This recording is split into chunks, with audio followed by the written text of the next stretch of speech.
না সাথী সাথী আইছিল নি আবার চলে গেছে। তারপরে বড় পিসি আসিল বেগুনের সামনে সন্ধ্যা করে মাপজোক করে দিয়েছে। তো আপনার যেহেতু সবকিছু সমান ভাগ হয়ে গেছে, এগুলোর তো পার্টিশন টার্টিশন দিই রুমালা করে তালা মারি এরপরে যাইবে বলে করেন। এবারে আমরা আস্তে ধীরে বাথরুম তারপরে দিয়ে যাই টিউবওয়েল বলে তাহলে কথাবার্তা লাগে সুন্দর করে যাতে মাঝে মধ্যে এখানে থাকতে পারে বুঝলেন।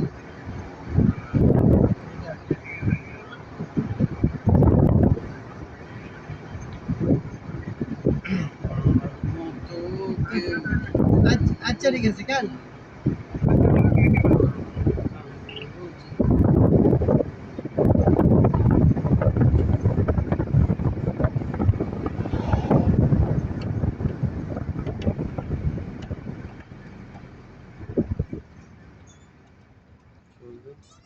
একটা প্রশ্ন আছে। কি এটা কালি দিতে চাই।